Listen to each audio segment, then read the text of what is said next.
chers amis, bonjour à toutes et tous. Voilà, nous sommes là aujourd'hui pour parler de fiscalité, et plus précisément des Olim Hadashim francophones et français qui désirent être entrepreneurs en Israël. Et pour cela, je reçois dans la bonne humeur Monsieur Joseph Bensaya. Bonjour Monsieur Bensaya. Bonjour. Alors enchanté, vous êtes, vous, consultant pour le ministère de l'Intégration, également expert comptable à Natania. Voilà, exactement. Nous sommes aujourd'hui en direct. Je voudrais tout d'abord rendre quand même un hommage à toutes les victimes qui ont été assassinées ces derniers jours. Je tenais à le dire, ces civils, ces militaires et ces policiers, vraiment, Barour, Dayan, Ahmed, je ne pouvais les oublier. Revenons dans le vif du sujet. Monsieur Bensaya, j'aurais aimé évoquer un petit peu avec vous ce que vous faites, plus précisément afin que les Olim Hadashim et tous nos téléspectateurs puissent avoir quelques précisions. Et d'abord, votre profil et également ce que vous faites. Ok. Tout d'abord, mon profil, je suis né au Maroc et je suis en Israël depuis l'année 1969. Donc, j'ai tout passé en Israël à partir de Kita Aleph, la première classe à l'école. L'armée, mariage, et marié avec 3 enfants, marié à une Israélienne qui est née dans un kibbutz. Alors là aussi, excusez-moi pour mon français, si je fais des fautes, vous pouvez rire, mais... Excusez-moi de ne pas parler l'hébreu. Non, non, ça va, c'est bon, vous allez le parler. Oui, parce que vous êtes voilà, déjà dans le pays, moi... Voilà. Ok, chacun sa chance. En même temps, je suis en Ulpan, hein. J'avance très lentement, mais sûrement. Ok. Monsieur Bensaya, donc... et alors, toutes mes études, je les ai faites en Israël. Je suis expert comptable depuis 1993. J'ai étudié à l'université hébraïque à Jérusalem. Et il y a quelques années, j'ai même fait une maîtrise en logistique à l'université de Haïfa, dans le département de statistique. Et à cette époque-là, j'étais le directeur financier de tous les magasins Yellow dans les stations Paz. Paz, c'est la compagnie d'essence la plus grande en Israël. Et après que j'ai quitté Paz, je me suis mis à mon propre... à votre compte. À mon compte, exactement, merci. Et en tant que consultant en fiscalité, en finance, en vente en détail, ce qu'on appelle en Israël Kibanaout, avec toute l'expérience que j'ai eue. Et je suis rentré dans ce programme d'être conseiller pour le ministère de l'Intégration depuis 1 an et demi.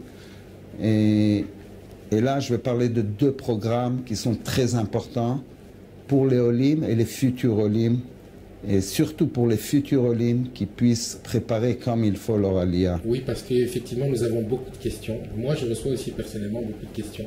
On me dit, Stivo, comment ça se passe sur place? Je ne sais que quoi leur répondre et c'est pour ça que je suis là aujourd'hui avec vous. On me demande comment dois-je ouvrir mon entreprise? Est-ce que tu connais les formalités? Moi, je ne les connais pas. Vous êtes là pour nous éclairer. Okay. Parce que bien souvent, on est frileux, on a peur ou alors on se lance et on fait des bêtises. C'est vraiment pas le but parce que finalement, c'est la meilleure solution vers la case retour.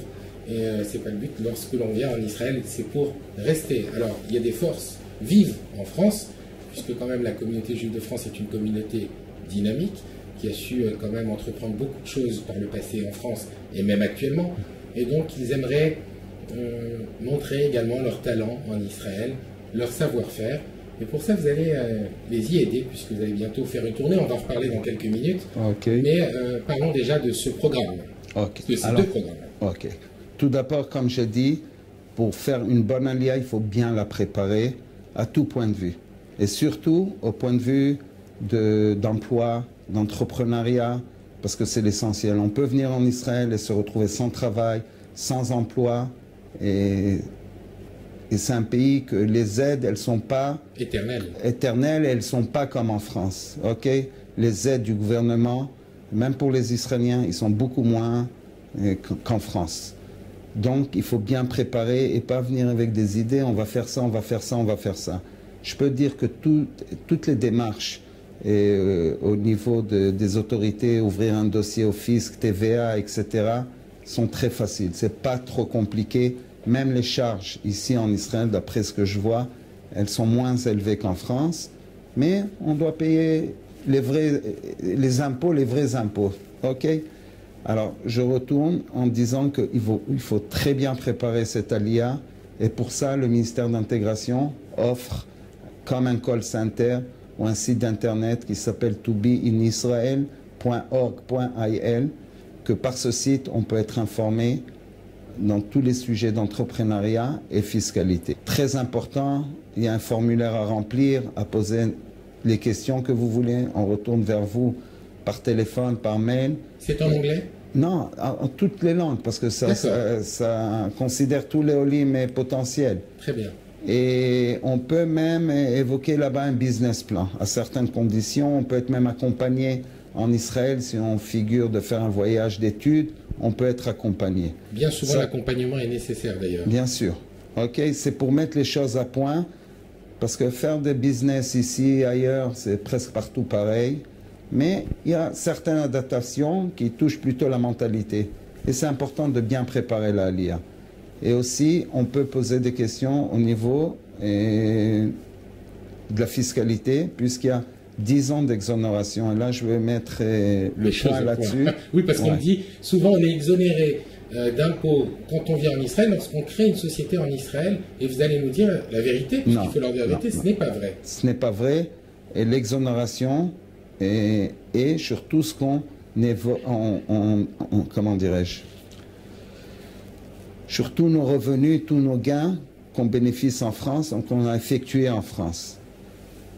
Veut dire que s'il y a encore des rentrées de dividendes ou d'affaires, des revenus en France, ils sont revenus de la France, ils sont exonérés. Mais quelqu'un qui est en Israël, il travaille pour la France. Exemple, les call centers. Les call centers, ils sont imposables en Israël, ils vont payer les impôts en Israël. Ok. Il fallait le préciser quand même. Ok. C'était pour soulager la LIA et pour pas avoir un double. Oui, parce qu'on dit souvent, ah ben écoute, Stivo, c'est chouette, je vais ouvrir mon entreprise et du coup, je vais pas payer d'impôts en Israël. Non, pas du tout. Il y a des points de réduction, il y a un soulagement, mais qui est pas trop abattement. Exactement. D'accord. Exactement. Mais il y a des possibilités d'obtenir. Il y a des cas spécifiques, mais je ne veux pas rentrer dedans. D'être éligible pour certaines aides. Quand on est en nom propre, de conseiller ou travailler pour la France, être imposable en Israël, mais comme c'est effectué en France, en faisant des voyages en France, être exonéré, ça veut dire ne pas payer ni d'impôts en France et ni en Israël. Il y a une certaine opportunité, mais pour ça, il faut voir un fiscaliste. D'accord. Ils peuvent venir vous voir d'ailleurs. Moi ou n'importe qui. Très bien, vous êtes à Nathaniel. Ça s'est joué entre la convention qui est entre la France et Israël, la loi, et le code fiscal français-israélien et l'exonération. Et on peut trouver la possibilité de ne pas d'être exonéré, ne pas payer d'impôts. On va parler également des équivalences, on en avait parlé juste avant. Les équivalences, c'est-à-dire il faut bien se renseigner et ne pas se baser sur des rumeurs. Il faut vraiment... Chaque équivalent, on peut se renseigner vis-à-vis du ministre qui s'occupe des équivalents. Si c'est tous les paramédicaux et tout ça, c'est le ministère de la Santé. Parce que je me suis aperçu exactement. Rendu compte que dans les salons de l'ALIA que je participe, beaucoup viennent, ils sont mal informés, ils croient, ils disent X ou même BP a dit qu'on a des équivalents. À cause des rumeurs de la presse aussi. Hein. Ok, pour faire un peu de pression pour l'ALIA, mais je dis quand même, il faut bien la préparer parce qu'en fin de compte, si on la fait comme ça, on va échouer. C'est-à-dire, on doit faire venir tous les juifs de la diaspora, mais il faut le faire intelligemment. Exactement. Et je dois dire, c'est le but de sarfatit.com qui est le site de l'ALIA Réalité. Super. Où nous venons vraiment donner la parole et aux gens, donc à la population locale, et également aux experts comme vous. Voilà. Okay. Maintenant, une fois que vous avez fait votre ALIA, il y a le deuxième programme. Pour l'obtenir, il faut demander dans chaque ville que vous arrivez en Israël, vous faites votre ALIA au ministère de l'Intégration, vous demandez de voir un des conseillers de Mati, ou si ce n'est pas Mati qui gère le programme, et normalement c'est Mati, c'est des associations à but non lucratif qu'il y a dans tout Israël, un conseiller au niveau de l'entrepreneuriat et de la fiscalité. Et vous avez le droit à 35 heures de consultation. Dans ces 35 heures, il y a aussi 15 heures que le consultant est rémunéré pour un business plan pour obtenir un prêt de 125 000 shekels pour monter une entreprise. Mais le business plan doit être béton. Ça demande aussi d'un investissement de 25% du prêt demandé, de la somme, un plan d'investissement et ça passe 1 ou 2 comités et c'est garanti par l'État. Mais c'est remboursable. Hein. Mais c'est remboursable à un taux d'intérêt de 3,35. À ce jour, c'est prime plus 1,75. Le prime en Israël, c'est important de savoir, c'est le taux d'intérêt qui est publié par la Banque centrale, c'est la Banque d'Israël, et on ajoute un intervalle de 1,5.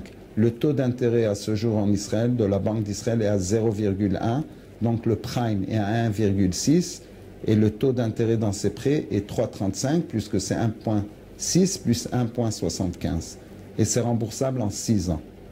Mais la première année, on rembourse que les intérêts pour soulager le trésorier. Au bout d'1 an, on paye sur le capital et sur les intérêts pendant 6 ans. Donc le remboursement n'est pas trop élevé et ça permet à ouvrir des petites entreprises. D'accord. Alors d'après votre expérience, puisque vous avez quand même vu défiler des Olim Hadashim ici, qui ont réussi mais qui ont aussi échoué, quels sont leurs points faibles et quels sont leurs points forts? Sur quoi doit-on les mettre en garde réellement? Ok, c'est tout un niveau, et je dis d'attente, c'est-à-dire on peut réussir, mais si on fait les choses tout doucement, on fait une bonne étude de marché, on se base pas sur des promesses qui sont données par des gens, on choisit comme il faut les conseiller, et c'est l'essentiel de vraiment de faire un shopping, ça veut dire vérifier et pas trouver le premier qui parle français et lui faire confiance. Il faut faire la chose très doucement et vérifier toutes les opportunités et toutes les possibilités. Ça veut dire, c'est pas... Et voir vraiment s'il y a un besoin de marché pour ce certain produit ou ce certain service. Est-ce qu'il est nécessaire au départ absolument de parler l'hébreu lorsqu'on arrive pour entreprendre quelque chose, ou bien ce n'est pas trop grave, le temps de faire son ulpan, on peut quand même lancer son affaire, faire son business plan et bien évidemment commencer son activité? Non, moi, d'après moi, pour bien s'intégrer, il faut finir l'ulpan, mais chacun avec sa situation, si on peut se permettre de finir l'ulpan comme il faut et le faire à la sérieuse, et parallèlement à l'ulpan, commencer à apprendre le marché, faire une étude de marché. Même j'aurais conseillé à des gens de ne pas acheter leur maison depuis l'étranger ou les premiers jours en Israël, peut-être louer pour voir vraiment s'ils ont fait le bon choix. Parce qu'au bout de 6 mois, 1 an, on est beaucoup plus intelligent. Et c'est même au niveau de l'entrepreneuriat. Ça se peut qu'on vienne avec des idées, et le lendemain, on voit qu'elles existent. Aujourd'hui, c'est un monde global, transparent, il y a de tout en Israël, et comme ailleurs. Mais il faut y aller doucement et sûrement. Exactement. Donc, doucement, sûrement, être bien accompagné. Et voir venir les choses en louant un appartement, en préparant bien son ulpan. Exactement. C'est critique de savoir, de connaître la langue, de connaître la mentalité, essayer de s'intégrer avec les Israéliens, sortir un peu de la communauté francophone et étudier bien. Je crois savoir qu'on n'a pas trop le droit à l'erreur ici, hein, parce qu'on s'endette très vite. Non, mais ça, il y a de gros problèmes. C'est pour tout le monde. Personne n'a le droit à l'erreur en Israël, même les Israéliens. C'est oui, dur pour bien, tous. Bien évidemment. À plus forte raison, ceux qui viennent de l'étranger, quand ils font une erreur, bien, ils sont vraiment surpris. Et bien souvent, soit ils repartent, soit ils sont carrément bloqués. Il n'y a pas de tolérance. Il y a une tolérance zéro. Tolérance. Exactement, c'est tolérance zéro, même pour les Olim. C'est une vie dure en Israël. C'est pas que je suis d'accord avec ça, mais... Loin de nous l'idée de vouloir décourager les gens, au contraire. Non, au contraire, il faut mettre les choses exactement. C'est un merveilleux pays, et je suis sûr que... Mais pour vous dire, avec toutes les difficultés, j'en ai consulté des gens, et j'en ai vu, mais j'en connais pas un qui est retourné en France, et je connais pas un qui dit du mal d'Israël, et c'est la vérité. Et tous ils sont contents et heureux. Alors je voudrais évoquer juste une petite chose quand même. Ça se peut que dans les salons à Créteil et à Sarcelles, je vais comprendre pourquoi. Parce que là-bas, je n'ai pas encore été. Et à partir du 8 novembre jusqu'au 12 novembre, il y a des salons de l'agence juive. Alors on va justement en parler tout de suite. Et, on me parle souvent, on me dit Thibaut, je vais m'associer avec telle ou telle personne. Je pense qu'il faut vraiment faire attention au niveau de l'association quand on s'associe avec des gens ici. Surtout que quand on ne les connaît pas ou on se connaît ici sur le Kikar ou ailleurs d'ailleurs.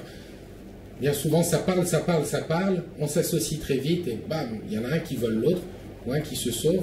Voilà, il y a toujours quand même il y a ce genre de problème. Mais c'est vrai que ça a détruit quand même les familles. C'est un problème qui est partout. Et qu'est-ce que vous conseillez à ces gens-là quand on voit quelqu'un qui veut s'associer avec vous, vous leur conseillez de la prudence? Bien sûr, de la prudence comme faire ils auraient fait en France, c'est-à-dire de vérifier, avoir un peu d'informations et sur la personne, et il y a des moyens, même sur Internet, Google, tout dépend du projet, tout dépend de la complexité. Nous, on peut avoir des informations, ou si quelqu'un vous propose un business, alors il ne faut pas se gêner d'aller chez un consultant, qu'il analyse les choses, qu'il lui demande les documents qu'il faut, et il y a un tas de documents que peut-être qui n'existent pas en France, qui lui analysent la chose, c'est-à-dire il faut tout le temps prendre conseil. Si c'est d'un avocat, expert comptable, je ne sais pas quoi, chacun dans son domaine, mais il n'y a pas de confiance. Ok, il n'y a pas de confiance, ça se peut qu'après cette confiance va se faire. Mais au début, voilà, exactement, au début, je dis vraiment être méfiant, prudent, même entre Français, même entre Israéliens. Pour moi, c'est quelque chose de... C'est là-bas. Une des règles de faire du business. C'est pas parce que c'est des Français qui sont venus en Israël et c'est bon pour tout le monde. Exactement, c'est valable pour tout le monde. Donc, exactement. L'Ulpan, bien se faire conseiller au niveau de la fiscalité, au niveau du droit également. Exactement. Ne pas s'associer avec n'importe qui, ne pas faire n'importe quoi. Il est nécessaire, on parle souvent d'accompagnement en français, ce qui est le cas pour le site que vous m'avez donné. Est-ce qu'il y aurait également un accompagnement en français? Vous envisagez cela pour les personnes qui viennent vous voir? Tout l'accompagnement est en français. D'accord. Toute la consultation. C'est-à-dire, moi, il y a encore des consultants qui parlent français. Et c'est pour ça qu'on a été choisi dans ce programme. Oui, car c'est vraiment important au début. Hein. Ouais, bien sûr. Malgré même l'Ulpan, ça et donne même des une bases, autre chose, je veux préciser quelque chose. Et même au niveau de la restauration, il y en a beaucoup qui trouvent un local et ensuite ils commencent la procédure de monter le restaurant, en fin de compte, ou un café. Ils se rendent compte que la régulation urbaine, non, même si elle permet de faire un restaurant dans ce local, mais beaucoup de fois, la superficie ne correspond pas les règles pour obtenir le permis. Alors, avant de s'engager à louer un endroit, vérifier toute la régulation qu'il y a dans ce domaine pour voir qu'on vraiment s'est engagé à quelque chose qui est viable. Il y a des lois bien précises. Exactement. Que l'on ne connaît pas, vous pouvez également les renseigner là-dessus. Oui, on est là pour ça, vraiment pour mettre les choses à point, pour faire une coordination d'attente, je ne sais pas, ça se dit tout un petit pilote, pour mettre vraiment toutes les choses comme il faut. Oui, parce que les gens veulent conquérir le monde et souvent ils se retrouvent face à une problématique.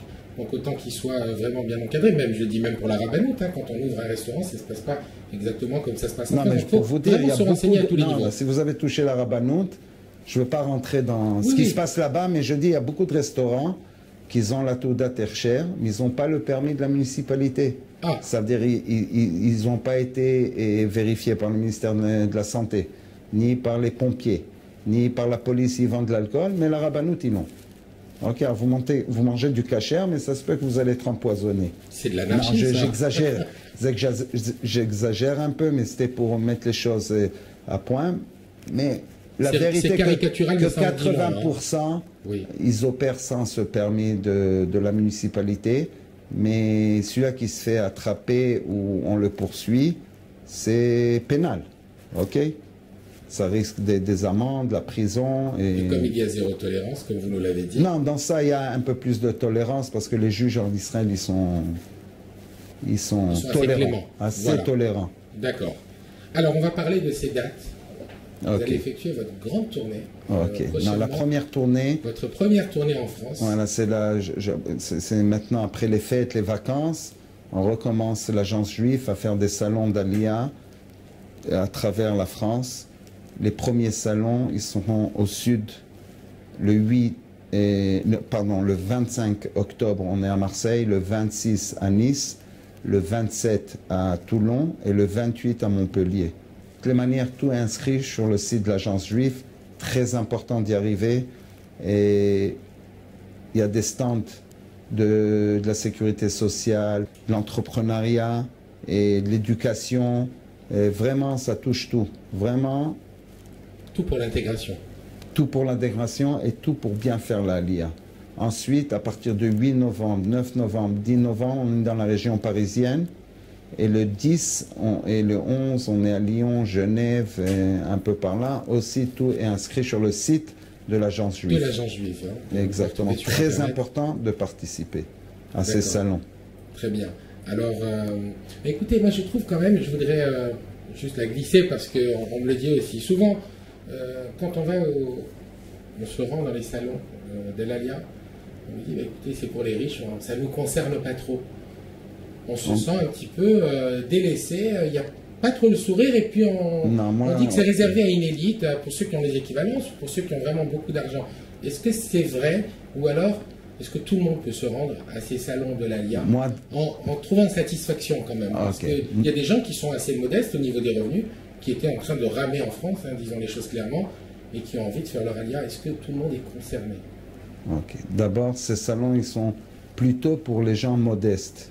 Ok, c'est pas que maintenant je veux décourager les gens qui sont pas modestes, mais ces salons, ils sont pour tous. Pour tout le monde, il y a des solutions pour tout le monde. Il y a des rénovateurs, et il y a des plombiers qui arrivent, et il y a même des médecins et même des dentistes. C'est donné à tout le monde. Ou des prothésistes pour les ongles. Exactement, voilà. Ça surtout, il y en a beaucoup. D'ailleurs, il y a le statut d'auto-entrepreneur ici, est-ce que je sache. Puisque ça existe en France, mais moi je l'ai découvert ici, ça existe en Israël. Ça s'appelle au Oseg Zahir, micro-entreprise. Oui. Et même là, on peut...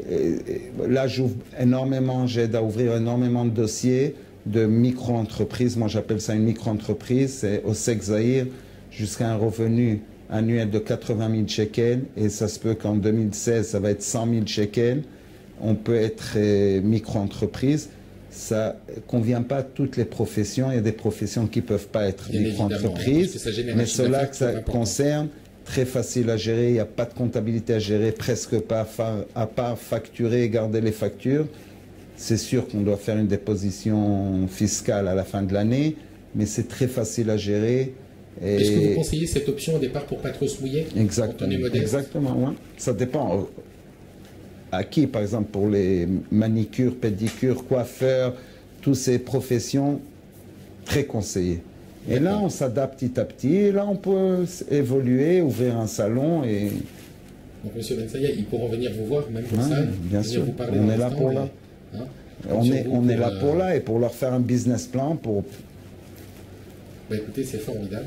Ok, j'espère que ça s'est bien passé. Parce que écoutez, ça se passe très très bien. Je trouve que vous parlez très très bien français. Je tenais à vous remercier de nous avoir reçus ici dans vos locaux. Merci, et vraiment, j'espère voir une grande Alia, mais qui la prépare bien comme il faut. Et voilà, c'est un pays magnifique. Les Israéliens, ils sont magnifiques. Les Français, ils sont magnifiques. Et j'espère qu'ils vont être intégrés. Ça, c'est un de mes buts, d'intégrer ces deux populations. Et je crois que malgré tout, ça va se faire. C'est toujours comme ça. La dernière Alia, c'est une Alia qui aura toujours des problèmes. Ben moi j'ai pensé au départ, vous savez, que les Israéliens étaient très très durs. Et en vivant dans un quartier plutôt israélien, parce que je vis quand même à Netanya, mais dans un coin un petit peu retiré, j'ai découvert les Israéliens formidables. Voilà, c'est ce que j'ai dit. Il faut un peu se détacher, vraiment très gentils, très aimables, peu plus s'intégrer dans des quartiers, des villes israéliennes. Et un peu moins vivre en communauté, comme dans un ghetto. Un peu moins sur le Kikar ou sur Ramat-Poleg, mais peut-être se mettre pas trop loin de la Tahana. Il y a aussi des immeubles convenables, hein, je vous le rassure. Mais en tous les cas, voilà, côtoyer les Israéliens, c'est vraiment important. Aller faire ses courses dans le chouk, ça permet de côtoyer. Et quand on y repasse, eh bien, au fur et à mesure du temps, non seulement c'est aussi bien que le pan puisqu'on apprend l'hébreu, mais également on découvre des gens surprenants et formidables. Monsieur Bensaya, je tenais à vous remercier encore une fois de nous avoir reçu si chaleureusement dans vos locaux à Netanya. On va laisser bien sûr vos coordonnées à la fin de cette séquence. Merci à toutes et tous de nous avoir suivis pour cette première émission fiscale sur le compte de tsarfatit.com sur lequel je vous invite à vous connecter, et sur la page Facebook et sur le site internet. Merci encore. Rendez-vous pour une prochaine émission. À très vite sur La Légende.